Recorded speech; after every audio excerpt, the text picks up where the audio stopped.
欢迎收看6小时的财经快讯。首先这条是，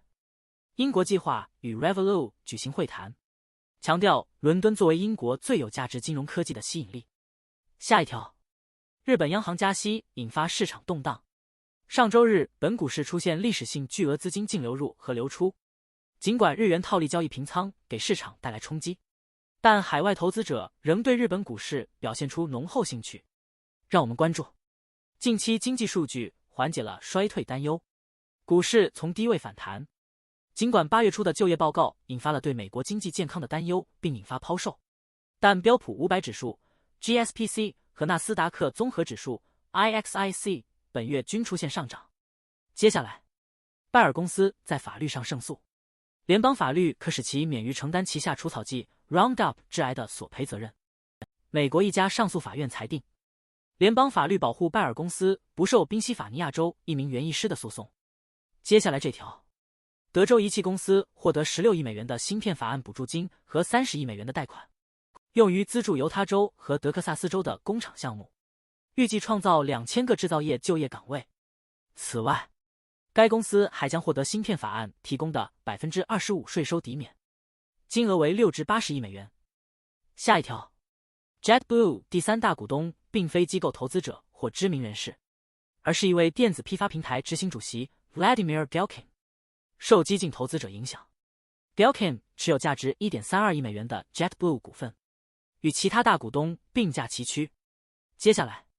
消费者支出在7月回升 1%， 沃尔玛等零售巨头公布了强劲的业绩，表明消费者信心相对稳定。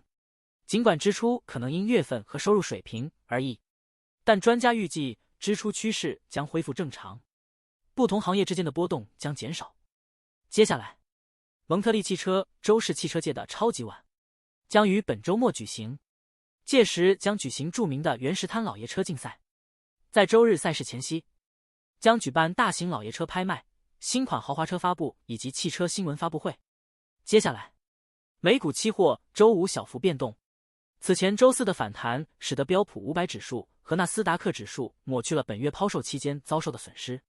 这些收益使主要指数有望成为今年表现最好的。接下来，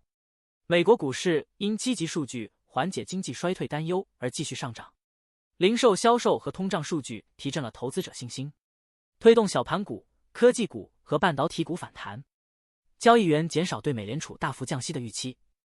市场押注美联储将在9月开启降息周期。接下来这条，美国单户住宅开工率大幅下降，因高抵押贷款利率和房价使得潜在买家持观望态度，表明第3季度开始时房地产市场仍处于低迷状态。最后一条是，副总统卡马拉·哈里斯将在午后发表讲话，概述他对美国经济的计划，重点关注住房成本和食品杂货价格等各个方面。以上是过去6小时的财经快讯，我们6小时后见。